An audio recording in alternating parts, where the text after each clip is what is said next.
I will tell you in 5 lectures the chemical history of a candle.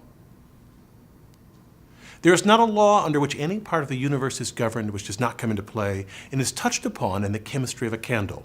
There is no better, there is no more open door by which you can enter into the study of science than by considering the physical phenomena of a candle.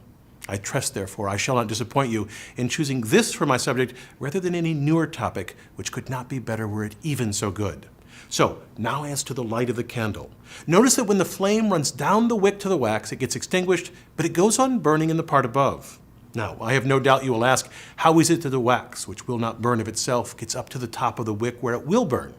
We shall presently examine that, but there is a much more wonderful thing about the burning of a candle than this.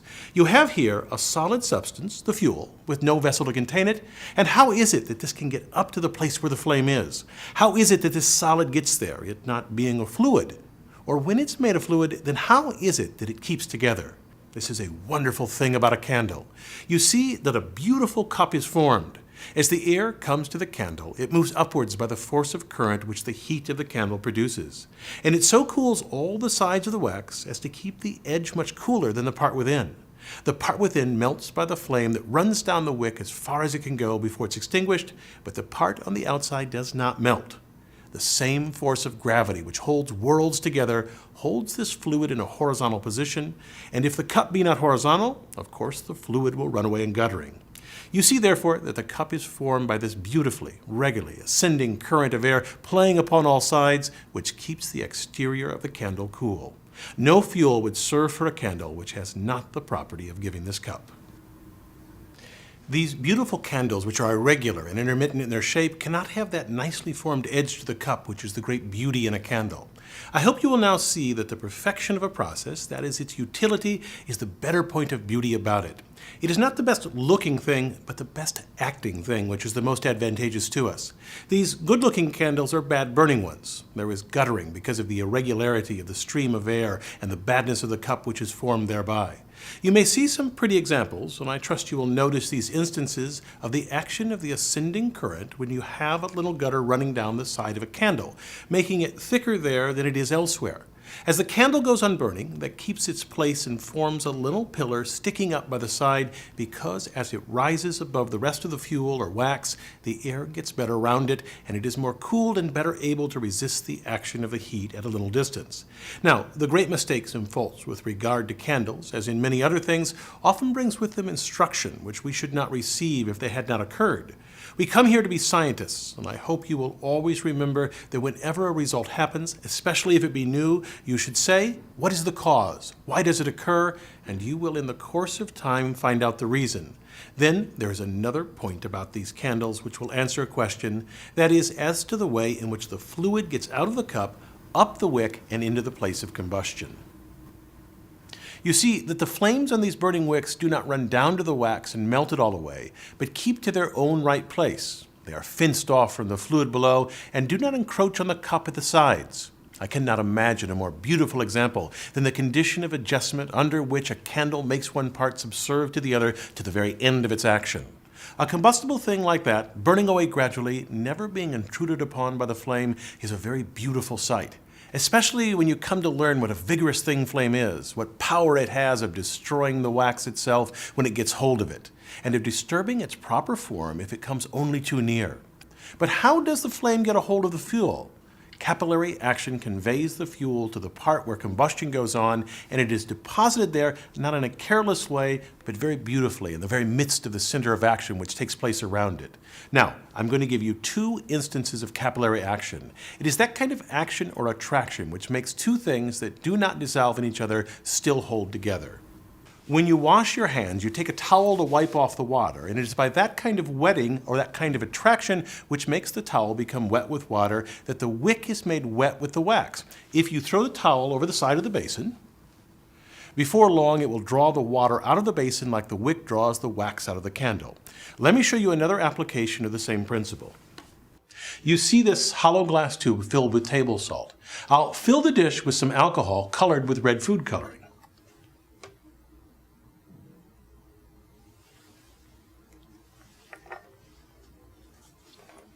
You see the fluid rising through the salt. There being no pores in the glass, the fluid cannot go in that direction, but must pass through its length. Already the fluid is at the top of the tube. Now I can light it and make it serve as a candle.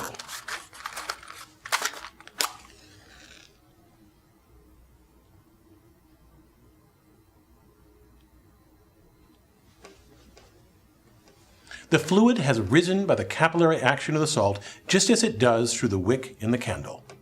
Now, the only reason why the candle does not burn all down the sides of the wick is that the melted wax extinguishes the flame. You know that a candle, if turned upside down so as to allow the fuel to run upon the wick, will be put out. The reason is that the flame has not had time to make the fuel hot enough to burn as it does above, where it is carried in small quantities into the wick and has all the effect of the heat exercised upon it. There's another condition which you must learn as regards the candle, without which you would not be able fully to understand the science of it, and that is the vaporous condition of the fuel. In order that you may understand that, let me show you a very pretty experiment. If you blow a candle out carefully, you'll see the vapor rise from it. You have, I know, often smelt the vapor of a blown out candle, and a very bad smell it is. But if you blow it out lightly, you'll be able to see pretty well the vapor into which this solid matter is transformed. When I hold a lighted match 2 or 3 inches from the wick, you can observe a train of fire going through the air till it reaches the candle. I'm obliged to be quick and ready because if I allow the vapor time to cool, it becomes condensed into a liquid or solid, or the stream of combustible matter gets disturbed.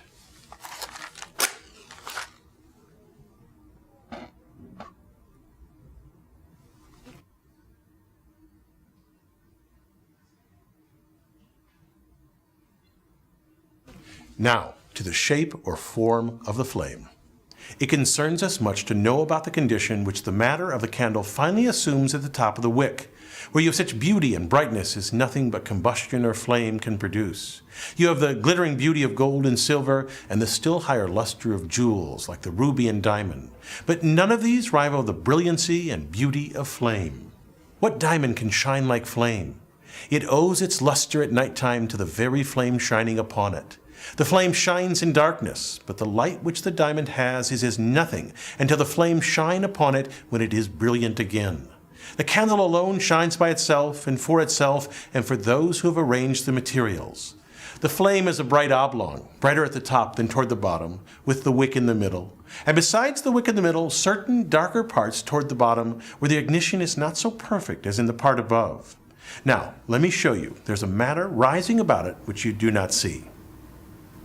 You can actually see streaming round the flame something which is not part of the flame, but is ascending and drawing the flame upwards. There is a current formed which draws the flame out, for the flame which you see is really drawn out by the current and drawn upward to a great height.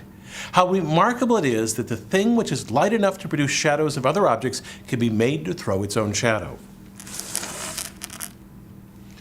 You observe the shadow of the candle and of the wick. Then there is a darkish part, and then a part which is more distinct. Curiously enough, however, what we see in the shadow as the darkest part of the flame is in reality the brightest part. And here you see streaming upward the ascending current of hot air, which draws out the flame, supplies it with air, and cools the sides of the cup of melted fuel. You know the flame goes up or down according to the current. You see then that we have the power in this way of varying the flame in different directions. Many of the flames you see here vary in their shape by the currents of air blowing around them in different directions. But we can, if we like, make flames so that they look like fixtures, and we can photograph them. Indeed, we have to photograph them so that they become fixed to us if we wish to find out everything concerning them. If I take a flame sufficiently large, it does not keep that homogeneous, that uniform condition of shape, but it breaks out with a power of life which is quite wonderful. In what way does it differ from an ordinary candle? It differs very much in one respect. We have a vivacity and power about it, a beauty and a life entirely different from the light presented by a candle. You see those fine tongues of flame rising up. You have the same general disposition of the mass of the flame from below upwards, but in addition to that, you have this remarkable breaking out into tongues which you do not perceive in the case of a candle. Now, why is this? You have the air creeping in over the edge of the dish forming these tongues. Why? Because through the force of the current and the irregularity of the action of the flame, it cannot flow in one uniform stream.